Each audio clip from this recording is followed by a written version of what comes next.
Pablo Escobar a créé l'industrie de la cocaïne.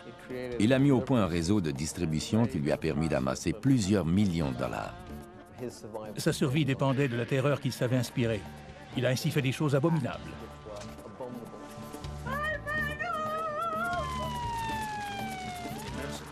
Il a déclaré la guerre à la Colombie, en quelque sorte. Et la Colombie lui a déclaré la guerre. Il était vindicatif et n'oubliait jamais un affront. Lorsque quelqu'un s'opposait à lui, il lui rendait l'appareil et se montrait impitoyable. C'est le criminel le plus brutal et le plus insensible que le monde ait jamais connu.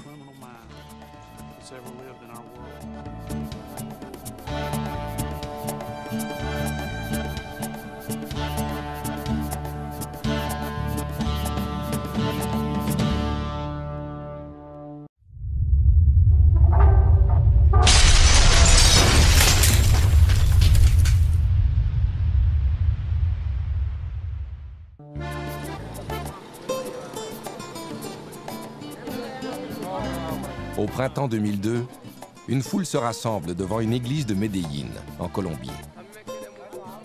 Hermilda Escobar, la mère du narcotrafiquant le plus célèbre au monde, est venue assister à la messe.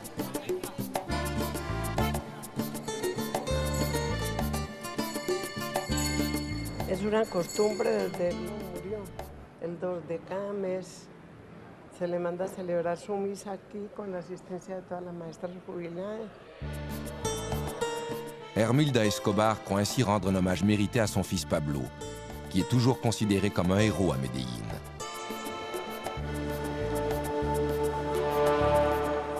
Pour le reste du monde, Pablo Escobar est l'un des criminels les plus dangereux de l'histoire.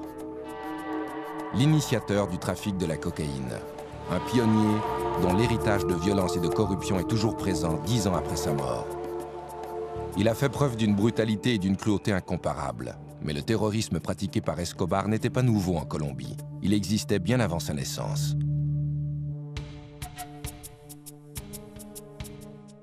Vers la fin des années 1940, la Colombie est déchirée par une guerre civile opposant le Parti conservateur au pouvoir et les libéraux.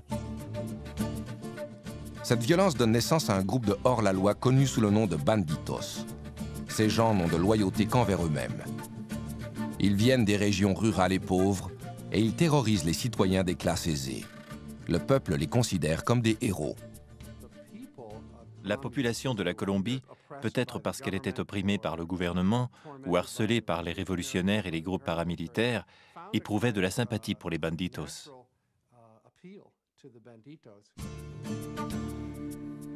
Ces hommes sont une source d'inspiration pour le jeune Pablo Emilio Escobar Gaviria. Pablo est né le 1er décembre 1949. Il est le 3e des 7 enfants d'Abel de Jesus et de Hermilda Escobar. La famille vit dans la communauté agricole de Rio Negro, à 40 km de la ville de Medellín. Le père est agriculteur et la mère est enseignante. Elle venait d'une famille peu fortunée, mais elle était instruite. Elle avait réussi à faire des études au coût de nombreux efforts et elle voulait partager ses connaissances avec les autres. Mon père était propriétaire et éleveur de bétail à Rio Negro. Ses employés et lui se levaient à 4 heures chaque matin pour traire les vaches afin de produire du fromage, du beurre et du lait qu'ils vendaient ensuite au village. Abel et Hermilda se marient le 4 mars 1946. Pablo naît 3 ans plus tard et il attire immédiatement l'attention de son entourage.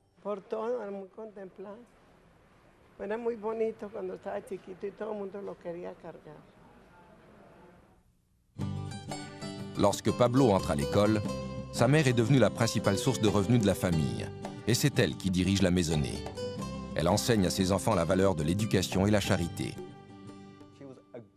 Elle était une bonne mère, une mère traditionnelle. Pablo, ainsi que ses frères et sœurs, étaient beaucoup plus attachés à elle qu'à leur père Abel. Nos parents nous ont tous deux donné de précieux enseignements. Ils nous ont appris à travailler très fort et surtout, ils nous ont appris à tenir parole. Escobar se plaisait souvent à dire qu'il avait vécu son enfance dans la pauvreté, mais c'était faux. Il appartenait à la classe moyenne et sa famille survivait sans difficulté. Les Escobar se déplacent d'un village à l'autre, là où la mère de Pablo peut trouver du travail comme enseignante. Quel que soit l'endroit où vit la famille, elle n'est jamais à l'abri de la violence qui sévit dans le pays. Nous avons beaucoup souffert, car ma mère enseignait dans une école subventionnée par le Parti conservateur. Un jour, des rebelles du Parti libéral sont venus. Ils ont incendié l'école et ils ont tenté de nous tuer, ma mère et nous. Mais l'armée est venue et nous a sauvés. Pablo a grandi à une époque où la violence était omniprésente en Colombie. Sa mère suppliait le ciel de l'épargner et promettait de construire une chapelle à la Sainte Vierge s'il avait la vie sauve.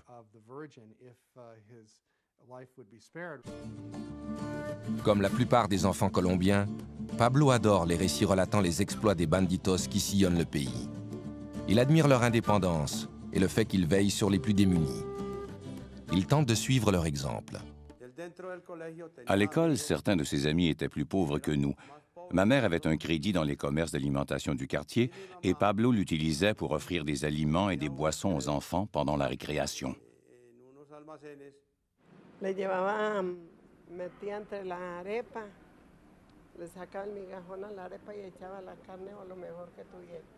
Y se lo llevaba a un Cristo de limpias que yo tenía allá en la sala y le decía, pobrecito señor.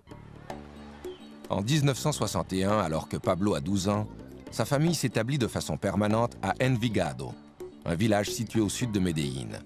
Sa mère y ouvre une école primaire. L'année suivante, l'adolescent entreprend ses études secondaires à Medellín. Il se tient avec un groupe d'élèves qui appuie les politiques gauchistes et la révolution cubaine, survenue quelques années plus tôt. Pablo admire particulièrement la façon dont Fidel Castro a défié l'autorité et réussi à devenir le leader d'une nation. L'adolescent ne tarde pas à contester l'autorité de ses professeurs. Il est suspendu pour avoir volé les réponses d'un examen et les avoir partagées avec des camarades. Il commence à fumer de la marijuana et à sécher ses cours.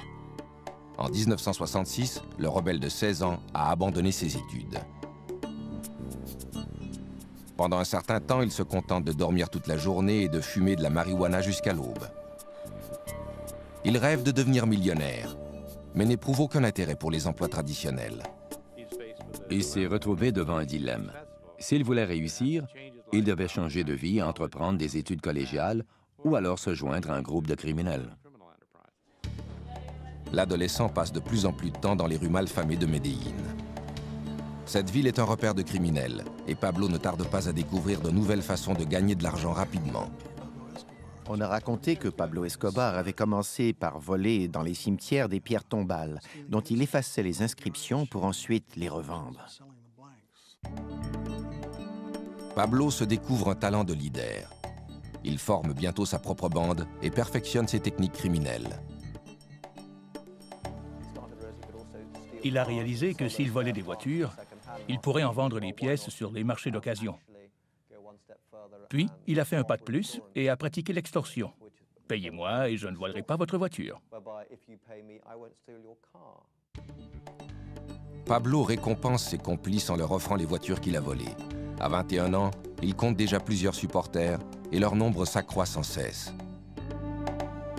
En 1971, un riche propriétaire terrien nommé Diego Echavarria est victime d'un enlèvement. Son corps sera retrouvé plus tard, il a été torturé et étranglé. Echavarria n'était pas un personnage populaire à Medellín. C'était un riche industriel et beaucoup de pauvres gens le détestaient. L'affaire ne sera jamais éclaircie, mais Escobar s'empresse de revendiquer le meurtre. Cet incident a démontré qu'il ne craignait pas de s'opposer aux échelons supérieurs de la société de Medellín.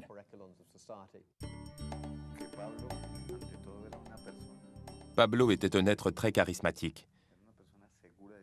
Il avait beaucoup d'assurance et il était extrêmement convaincant. Il avait un ego démesuré. La mort d'Echavarria réjouit les pauvres de Medellín. Il commence à surnommer Escobar El Doctor. C'est une marque de respect.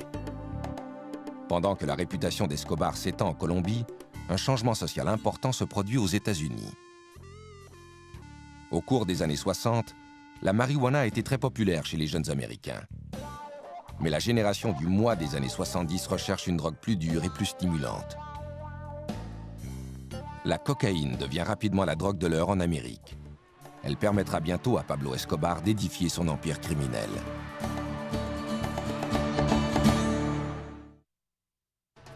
En 1972, à 22 ans, Pablo Escobar est déjà devenu un des criminels les plus redoutés de Medellín, en Colombie.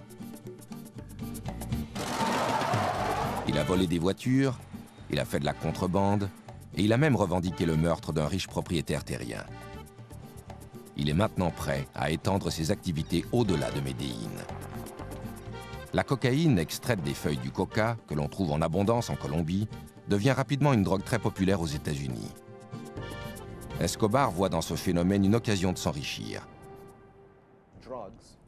La marijuana et ensuite la cocaïne offraient aux jeunes l'occasion de s'enrichir rapidement. Ils étaient tous obsédés par l'idée de gagner beaucoup d'argent en peu de temps. Pourquoi passer 20 ou 30 ans de sa vie à gagner à peine de quoi vivre quand on peut obtenir $1 million du jour au lendemain? Ce genre de commerce est récent et relativement peu organisé lorsqu'Escobar commence à agir comme intermédiaire. Il achète de la cocaïne aux producteurs et la remet aux trafiquants qui l'expédient aux États-Unis. Escobar n'éprouve aucun scrupule à tuer et à torturer les gens, ce qui lui donne une longueur d'avance sur les autres trafiquants. Lorsqu'il entend parler d'une affaire lucrative, il s'en empare aussitôt. Il laissait toujours savoir à son entourage qu'il n'hésiterait pas une seconde à détruire quiconque lui mettrait des bâtons dans les roues ou menacerait la réussite de ses activités. S'il n'obtenait pas ce qu'il voulait, il faisait tuer les gens, et ça ne troublait pas son sommeil. Pablo Escobar se retrouve bientôt à la tête de l'industrie de la cocaïne en Colombie. Maintenant qu'il s'est imposé dans le milieu de la drogue, il peut obtenir tout ce qu'il veut, en particulier l'argent et le sexe. Il a toujours aimé la compagnie des adolescentes. À 25 ans, il apprend qu'une de ses petites amies est enceinte. En mars 1976, Pablo épouse une jeune fille de 15 ans, María Victoria Henao Vallejo. Leur fils, Juan Pablo, naît le mois suivant. 3 ans et demi plus tard, le couple aura une fille, Manuela. Il a dit à ma mère qu'il était très heureux et fier d'être le premier de la famille à lui donner un petit-fils. Il pensait et se comportait comme un criminel. Mais il aimait beaucoup sa famille. Il se montrait respectueux envers sa mère. Il veillait sur ses frères et sa femme et ses enfants étaient tout pour lui. Ce n'était pas un bon père au sens traditionnel du terme. Il trompait ouvertement sa femme et il avait des maîtresses partout où il allait. Mais en même temps, il se voyait comme un chef de famille, un père aimant, et il éprouvait une véritable affection pour sa femme et ses enfants. Le trafic de stupéfiants d'Escobar progresse si rapidement en Amérique du Sud qu'il commence bientôt à expédier lui-même la drogue aux États-Unis. Un de ses associés, Carlos Leder, met au point un système de contrebande innovateur. Il a eu l'idée d'organiser un réseau de transport pour la cocaïne. Il a établi un point de transbordement dans un îlot des Bahamas. Il y a fait aménager des pistes d'atterrissage, des postes de ravitaillement et un hôtel offrant toutes les commodités. Pablo s'assure qu'aucun narcotrafiquant n'expédie de cocaïne hors de la Colombie sans son autorisation. Il exige une commission de 35% sur chaque cargaison et garantit son arrivée à destination sans encombre. Grâce aux sommes d'argent de plus en plus importantes qui lui sont versées, il construit ses propres laboratoires de transformation de la cocaïne. À l'été 1976, Escobar et 3 autres narcotrafiquants forment ce qui deviendra le cartel de Medellín. Le cartel avait une infrastructure à une époque où personne n'en avait. Pour expédier la cocaïne, il fallait des avions et un réseau de distribution. Ils avaient une entreprise qui prenait sa source dans la jungle et s'étendait jusqu'au coin de rue des villes américaines. À 29 ans, Pablo Escobar est le chef incontesté du groupe. Il offre des pots de vin à des juges, à des politiciens et à des policiers pour permettre à son entreprise de prospérer. Il a recours à l'intimidation et à la violence chaque fois que c'est nécessaire. Le mot d'ordre qui régit ses activités est « plata o plomo », l'argent ou le plomb. Tu acceptes l'argent ou tu meurs. Et dans presque tous les cas, plata o plomo, les gens choisissaient l'argent. C'est le propre de la nature humaine. Escobar consacre toutes ses énergies à son empire. Contrairement à ceux qui travaillent pour lui, il consomme rarement la poudre blanche dont il fait le commerce. Il avait la réputation de consommer très peu de cocaïne. Il avait tendance à traiter avec mépris les gens qui avaient une dépendance à cette drogue. En 1979, le cartel de Medellín contrôle plus de 80% de l'industrie américaine de la cocaïne, évaluée à plusieurs milliards de dollars. Pablo Escobar est maintenant un homme très riche. Il se fait construire une propriété de 63 millions de dollars, appelée Hacienda Los Napoles, à 130 km à l'est de Medellín. Le petit avion qui a été utilisé pour expédier sa première cargaison de cocaïne est exhibé fièrement à l'entrée du domaine de 3000 hectares. L'immense propriété comprend 20 lacs artificiels, une piste d'atterrissage, un héliport, 6 piscines et un jardin zoologique peuplé d'animaux exotiques. Il ne savait pas quoi faire avec son argent, alors il a aménagé un immense jardin zoologique peuplé de centaines d'animaux comme des éléphants, des rhinocéros et des girafes. Pablo a fait des efforts pour partager son opulence avec le peuple. Les gens venaient en autobus de Medellín pour visiter sa propriété.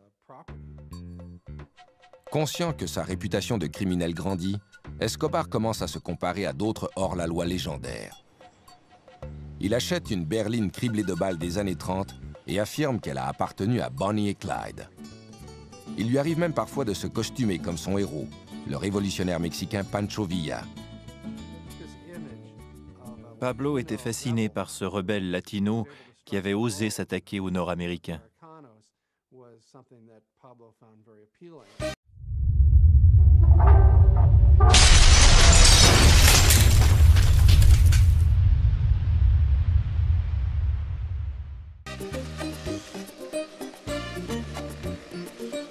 Derrière les portes closes de son domaine exotique, le baron de la drogue organise des fêtes extravagantes où il satisfait son penchant pour les jeunes filles d'âge mineur. Escobar et ses supporters ramassaient des écolières dans les rues d'Envigado après la classe et il les invitait à les accompagner.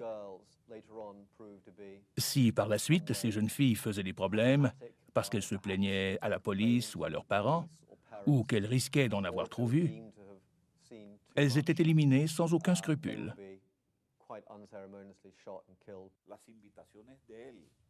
L'élite de la société colombienne attendait avec impatience ces invitations, car Pablo était considéré comme le meilleur hôte d'Amérique latine. Ces réceptions étaient de véritables orgies où les invités étaient assurés de trouver de très belles femmes et des alcools de choix.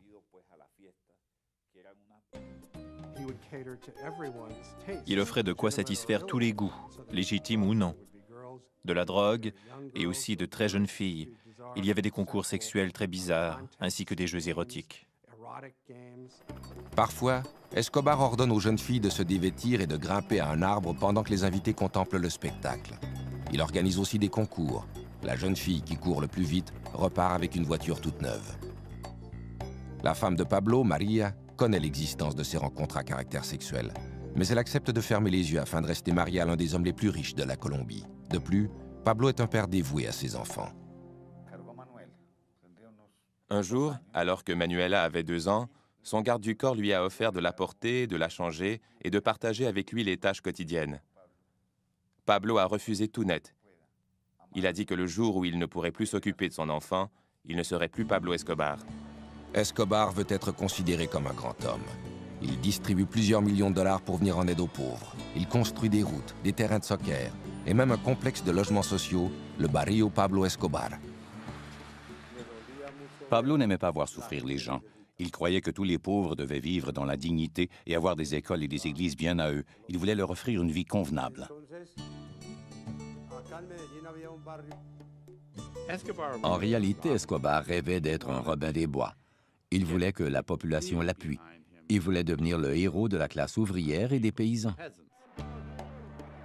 Désireux d'améliorer son image, Escobar se présente au Congrès colombien en 1982. Il était tout puissant dans le milieu criminel. Il a commencé à chercher des moyens de légitimer son industrie tout en augmentant son pouvoir personnel. Le criminel de 32 ans est élu substitut au Congrès, ce qui lui permet de remplacer un membre durant son absence. Escobar considère cette nomination comme une preuve de l'affection que lui porte son peuple. Il ne pensait pas être tellement différent des autres politiciens, dont plusieurs acceptaient déjà son argent. Il ne croyait pas être pire que certains d'entre eux.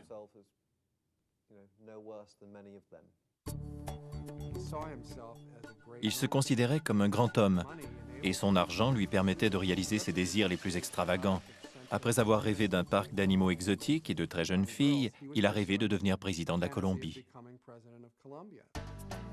Escobar ne tarde pas à découvrir que sa popularité ne s'étend pas jusqu'à la capitale du pays, Bogota. Le candidat présidentiel Luis Galán dénonce les liens qu'Escobar entretient avec le trafic de la cocaïne. Et le ministre de la Justice, Rodrigo Lara Bonilla, entreprend de mettre un terme aux contributions électorales liées au commerce de la drogue.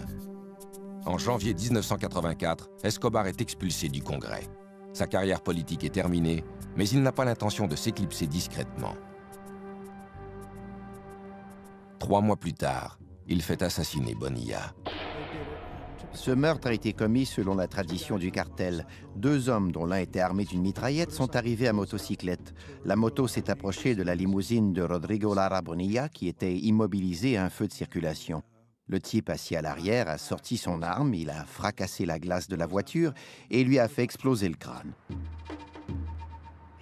Les gens ont réalisé que cet homme venait de tuer un membre du cabinet.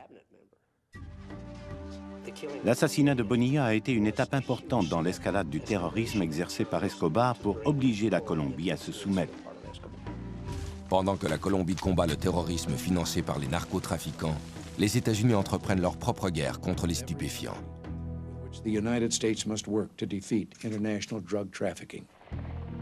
Escobar devra bientôt affronter une nouvelle menace, à laquelle il réagira par une série d'attentats brutaux. Vers le milieu des années 80, l'empire de la cocaïne de Pablo Escobar tient la nation colombienne à sa merci. 4000 km plus au nord, le président des États-Unis a déclaré la guerre aux stupéfiants. Il en a fait un mandat prioritaire de son administration.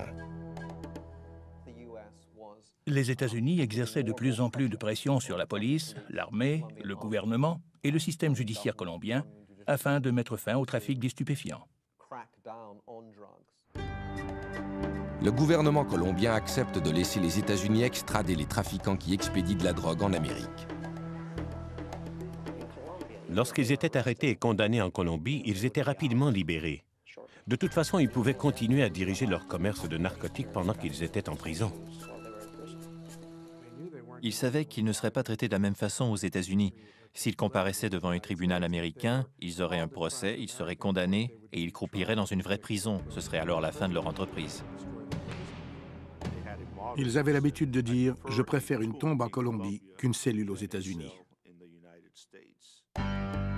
En novembre 1985, Escobar et d'autres trafiquants de drogue décident d'unir leurs efforts et de montrer au gouvernement qu'ils n'ont pas l'intention de se laisser intimider. Escobar fait appel à un groupe de guérilleros de gauche pour lancer un assaut contre le palais de justice qui abrite la Cour suprême de la Colombie. Les guérilleros armés de mitraillettes, de roquettes et de grenades font irruption dans l'édifice et attaquent les juges de la Cour suprême. L'armée colombienne riposte avec des chars et des troupes d'assaut.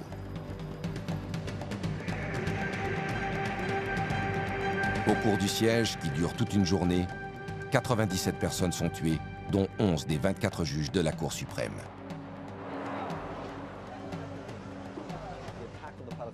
L'assaut livré contre le palais de justice a été un autre moment décisif dans l'histoire de la Colombie.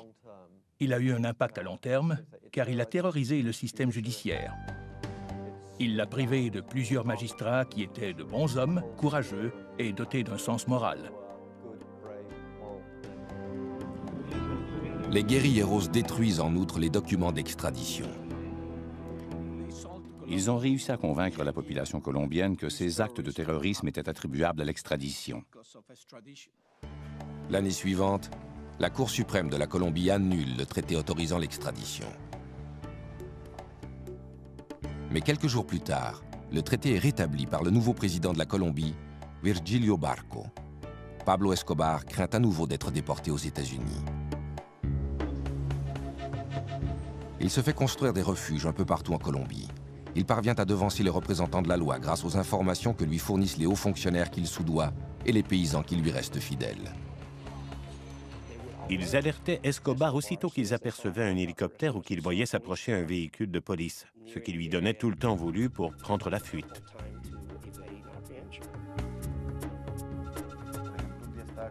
Je me souviens qu'à un moment donné, il y avait 2 hélicoptères qui survolaient l'édifice pour tenter de le repérer.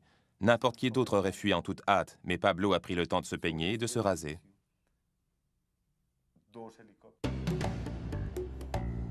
En 1989, alors qu'il est en fuite depuis plus de 3 ans, Escobar tente de conclure une entente avec le gouvernement colombien.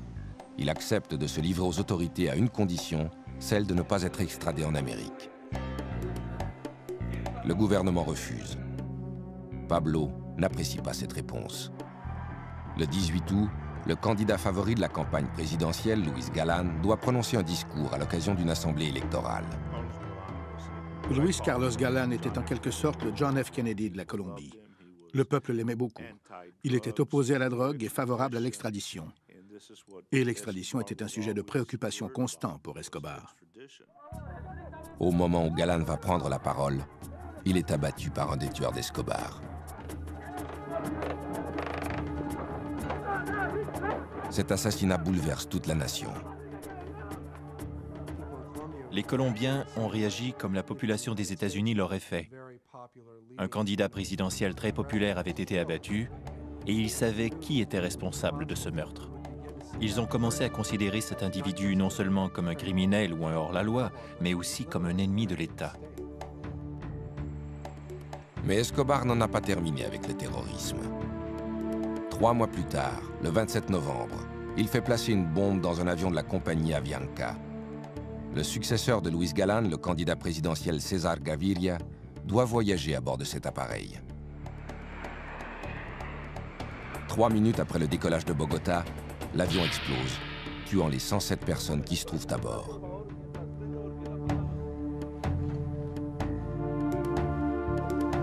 Gaviria, comme on le découvrira plus tard, n'était pas dans cet appareil. Cet attentat s'ajoutait à plusieurs autres et il n'y avait aucune explication. Dans la plupart des cas, il ne disait pas « c'est nous qui l'avons fait », il le faisait tout simplement.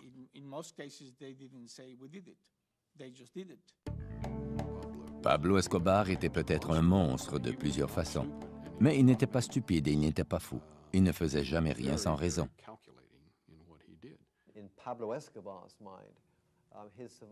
Pablo Escobar croyait qu'il devait faire régner la terreur pour assurer sa survie. Cela l'amenait à faire des choses effroyables. Il en est venu à ne plus accorder aucune importance à la valeur d'une vie humaine. À la fin de la décennie, Pablo Escobar a créé un climat de violence qui déchire la Colombie. Seulement à Medellín, plus de 200 meurtres sont commis chaque fin de semaine. Pendant ce temps, l'empire des narcotiques d'Escobar continue de prospérer. En 1990, le magazine Forbes rapporte que le narcoterroriste de 40 ans est l'un des hommes les plus riches au monde. Sa fortune est évaluée à 3 milliards de dollars. Mais son nom fait aussi partie d'une autre liste, celle des narcotrafiquants les plus recherchés par les États-Unis. Pablo Escobar devra bientôt affronter une unité militaire d'élite créée dans le seul but de le traquer.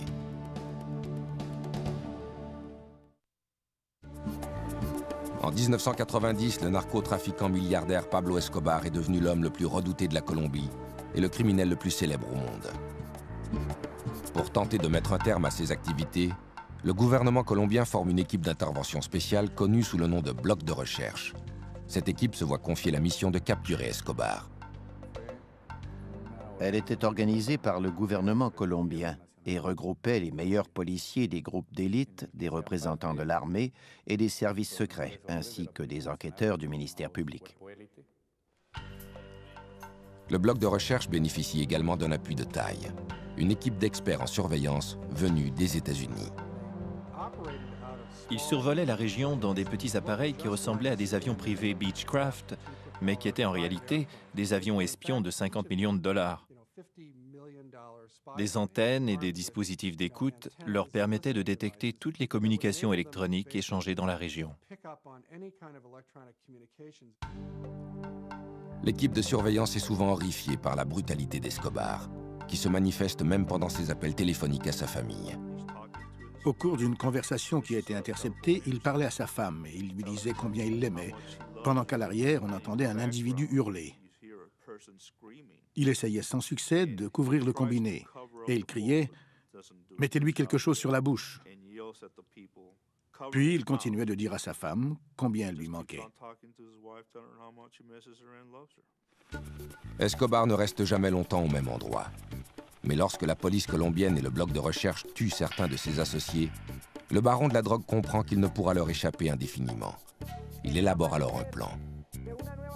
3 semaines après l'entrée en fonction du nouveau président César Gaviria, en août 1990, les acolytes d'Escobar kidnappent des membres de certaines familles fortunées de la Colombie. Pablo espère que ces familles exigeront que le gouvernement mette fin à l'extradition, ce qui lui éviterait d'être envoyé aux États-Unis pour y subir son procès. Il a enlevé des enfants et menacé de les tuer. Il espérait que certains membres en vue de ces familles, qui avaient déjà été présidents ou leaders politiques, fassent pression sur le gouvernement pour que leurs héritiers puissent être libérés sains et saufs. Le stratagème d'Escobar porte fruit. Pour mettre fin aux enlèvements, le gouvernement déclare l'extradition illégale. Assuré désormais de ne plus être extradé aux États-Unis, Escobar se rend aux autorités le 19 juin 1991. Il a conclu une entente avec César Gaviria, la plus avantageuse de tous les temps pour un criminel. Il a accepté de reconnaître sa culpabilité à un crime relativement mineur. En échange de cet aveu, tous les crimes qu'il avait commis par le passé lui seraient pardonnés. Nous avons tenté de lui démontrer que s'il décidait d'avouer certains crimes, il allait se retrouver en prison, en sécurité.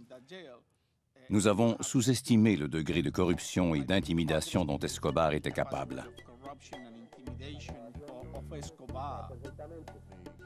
Le gouvernement colombien et César Gaviria ont fait la manchette des quotidiens américains en annonçant qu'ils avaient arrêté Pablo Escobar. Ils n'ont cependant pas précisé que la prison avait été construite selon les spécifications d'Escobar et qu'il avait lui-même choisi ses gardiens ainsi que les prisonniers qui allaient l'accompagner. La prison, appelée la cathédrale, est construite à flanc de montagne, dans le paysage verdoyant d'Envigado, à proximité des amis et de la famille d'Escobar. À son arrivée, le complexe ressemble davantage à un club sportif qu'à une prison. Il y a fait aménager un terrain de soccer et il a fait construire une discothèque où il accueillait des amis et des femmes pour faire la fête. C'était une farce monumentale. Le plus incroyable, c'est que la police nationale colombienne, dont faisait partie le bloc de recherche du colonel Martinez, n'était pas autorisée à s'approcher à moins de 20 km de la prison. Escobar va et vient comme il l'entend. Il assiste à des matchs de soccer à Medellín et fréquente les boîtes de nuit d'Envigado. La femme et les enfants d'Escobar lui rendent visite régulièrement. La cathédrale leur offre tous les conforts du foyer, y compris une maisonnette construite expressément pour sa fille de 11 ans, Manuela. La sentence d'emprisonnement prononcée contre Escobar est une plaisanterie. Mais le gouvernement a réussi à rassurer la population. Il lui a donné ce qu'elle réclame, la fin de la terreur. Jusqu'à un certain point, Gaviria a réalisé le vœu le plus cher des Colombiens en mettant un terme à ce cycle de violence. Pendant toute son incarcération, Escobar continue de diriger son entreprise de trafic de cocaïne évaluée à plusieurs milliards de dollars. Et il est plus impitoyable que jamais. Il a entendu dire que des membres du cartel de Medellín profitaient du fait qu'il n'était pas constamment en liberté pour le voler.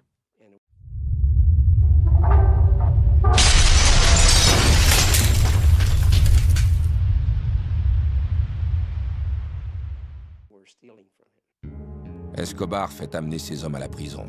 Il les torture en leur perforant les genoux et en leur arrachant les ongles, puis il les tue. Cette fois, Escobar est allé trop loin. Quand la nouvelle de ces meurtres brutaux se répand, les autorités gouvernementales ne peuvent plus ignorer les gestes posés par Escobar.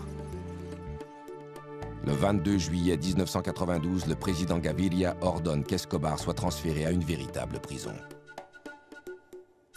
Mais Pablo soudoie une patrouille de soldats et prend la fuite. Il y avait une blague qui circulait en Colombie. Combien faut-il de soldats colombiens pour faire sortir Escobar de prison? La réponse était un seul pour ouvrir les portes et 5000 pour le regarder sortir. Escobar est maintenant libre, mais il a des ennemis partout et de moins en moins d'endroits où se réfugier.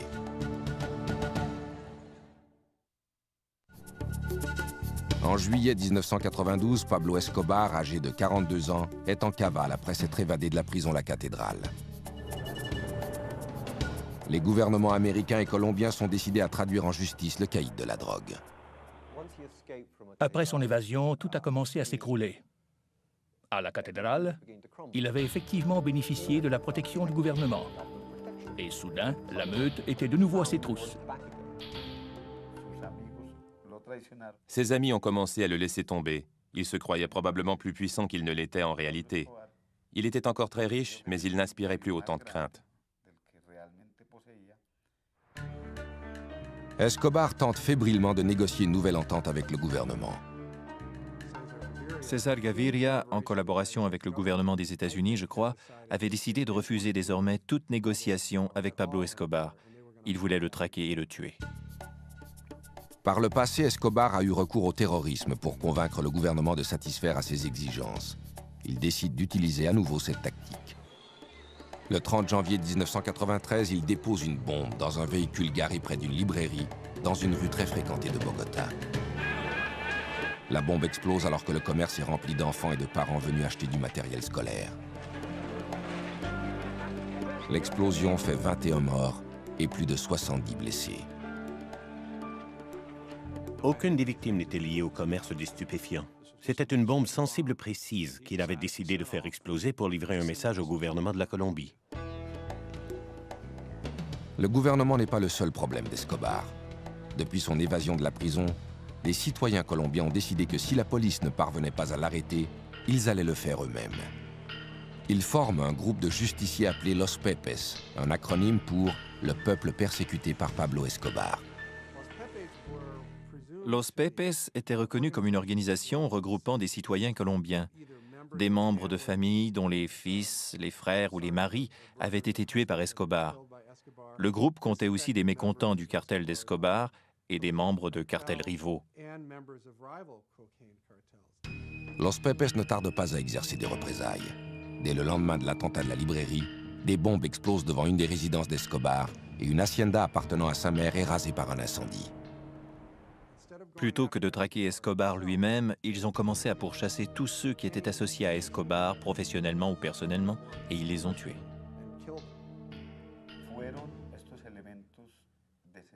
Pablo a commencé à douter de sa propre sécurité. Ils ont nui à ses gains financiers, ils ont touché ses proches. Et surtout, ils ont miné son moral en attaquant les symboles qui lui tenaient le plus à cœur. Ils ont utilisé contre lui ses propres techniques. Ils ont traqué sa famille et tué beaucoup de gens. Ils ont brûlé des ranchs et tué ses chevaux évalués à plusieurs millions de dollars. L'ennemi numéro 1 de la Colombie se fait rendre la monnaie de sa pièce. De moins en moins de gens étaient prêts à lui venir en aide pour lui permettre de déjouer les autorités. Par conséquent, il devait se déplacer de plus en plus fréquemment d'une cachette à l'autre. Je pense qu'il s'est rendu compte que plus personne ne voulait l'aider, qu'il n'avait plus de temps, plus de refuge, et que la chance l'avait abandonné. Escobar tente de faire sortir sa famille du pays, mais les autorités lui refusent ce privilège. La dernière chose que souhaitait la Colombie, c'était que la famille d'Escobar disparaisse à ce moment précis. Elle savait que si ses proches restaient au pays, il allait constamment s'inquiéter de leur sort, car il savait que les Pepes allaient les tuer dès qu'ils en auraient l'occasion. Sa famille était son talon d'Achille. Il voulait la faire sortir du pays et la mettre à l'abri dans un endroit sûr où il n'aurait plus à s'inquiéter de son sort. Il aurait ainsi pu se consacrer librement à la guerre qu'il livrait au gouvernement de la Colombie. À l'automne 1993, le cartel de Medellín est démantelé. Mais c'est la famille d'Escobar qui occupe toutes ses pensées. Il ne l'a pas vue depuis 1 an et elle lui manque beaucoup. Le 1er décembre, Pablo célèbre son 44e anniversaire. Il sait qu'il est sous surveillance constante et il limite ses appels téléphoniques au minimum pour éviter qu'il ne soit retracé. Le lendemain de son anniversaire, il téléphone à sa famille. Nous attendions depuis 24 heures l'appel qu'Escobar allait sans doute faire à son fils Juan Pablo. Cette fois, la conversation a duré 5 minutes, assez longtemps pour que nous puissions le localiser. Le bloc de recherche découvre que l'appel provient d'une maison de Los Olivos, un quartier de la classe moyenne de Medellín. J'ai vu Pablo Escobar qui parlait au téléphone. À ce moment précis, nous avons échangé un regard et il a raccroché. Le lieutenant Martinez demande des renforts et les membres du bloc de recherche cernent la maison. Escobar est pris au piège.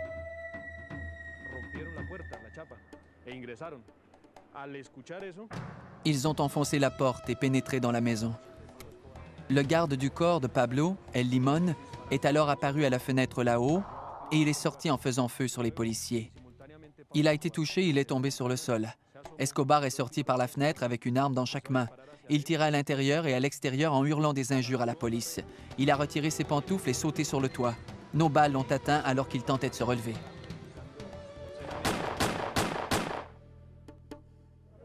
Escobar est atteint de 3 balles, dont une à la tête. Il meurt sur le coup. Finalement, il est mort comme n'importe quel malfaiteur. Cet homme, reconnu comme le pire criminel au monde, le narcotrafiquant le plus redouté de la planète, est mort comme le commun des mortels. Le 3 décembre 1993, des milliers de Colombiens envahissent les rues de Medellín pour les funérailles de Pablo Escobar. Certains sont venus pour célébrer sa disparition. D'autres pleurent la mort du Robin des Bois de Medellín.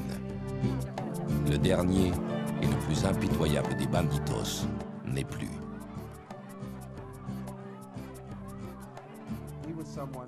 Le peuple colombien le craignait et n'éprouvait pas tellement de respect pour lui, mais en même temps, il était l'un des Colombiens les plus réputés et les plus prospères de tous les temps. Quand il a finalement été traqué et tué, je crois que la fierté nationale s'en est un peu ressentie. Demandez aux chauffeurs de taxi, allez dans les quartiers modestes et parlez-leur de l'image que Pablo a laissée à Medellín. Ils vous diront tous que c'est une excellente image, très positive. Je n'ai jamais connu de criminel aussi endurci depuis. C'est probablement l'homme le plus brutal et le plus impitoyable qui ait jamais existé.